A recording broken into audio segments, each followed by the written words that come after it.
So are the people giving a blessing during the Republican convention going to be front and center? There is a rabbi, a Hispanic evangelical, a Sikh, and Catholic leaders, plus, yes, Romney's fellow church members, a retired police chief, and former stake president of the Mormon Church and his wife, Ken and Priscilla Hutchins, will be giving the invocation on at least one of those nights. Romney has been careful not to focus so much on his faith. He's never shied away from it, but he rarely mentions the word Mormon. We actually never really hear him say it. But Romney spoke to CNN's Gloria Borger about his Mormon faith. Here's what he had to say. And you're out speaking with people day in and day out about your faith and about your religion and differences between it and other faiths. You're getting doors slammed in your face. Most of the time. Yeah. And this was a time when a lot of people were not happy with America in France, and so it was a time of a great deal of rejection. But Romney kept at it. In a rare conversation about his faith, he reveals how the constant rejection led to some surprising soul-searching. But you say, okay, wait a second. What's important here? What do I believe? What's truth? Is there a God? Is Jesus Christ the Son of God? These are questions that are no longer academic. They're critical because you're talking about that day in and day out. We want to bring in David Brody now. He's live in Tampa. David, thank you so much for joining us this morning. Thanks, Carol. Great to be with you. What was really interesting about the sound we just heard from Mitt Romney was he talked about his missionary work in Bordeaux, in France, and how he went door to door trying to convert people there. I just wondered how you think that will go over with the very important segment of the voting population, evangelicals.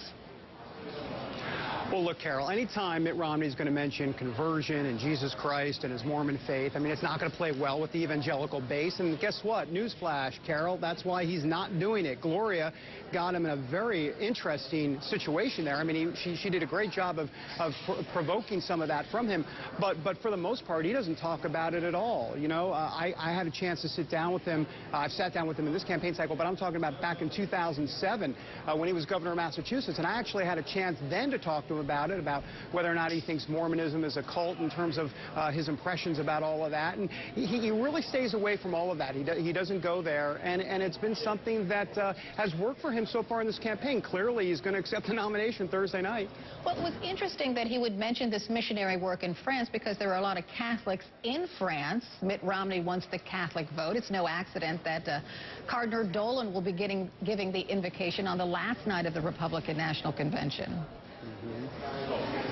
Yeah, well, look, I think for Mitt Romney, this isn't so much about invocations and benedictions and all of that. What this is about for Mitt Romney is can he in the campaign be able to tell his faith story without getting bogged down in systematic theology here? And I think that's really the key. Look, he has a wonderful faith story to tell. He has done a lot of work within his church from a humanitarian perspective. And I don't just mean witnessing, if you will, or trying to convert people. I'm talking about counseling people out of abortion, counseling women out of abortion, which of course plays very well with the Republican base. And there's so many more things that he's done, giving his time and his money to the church. I mean, that plays very well from a human perspective, and what we want to see from Mitt Romney, or at least the base wants to see more from Mitt Romney, is that human perspective. It's all based within the church environment that he grew up in and that he's part of, but he is very reluctant to go there, and so far so good for him.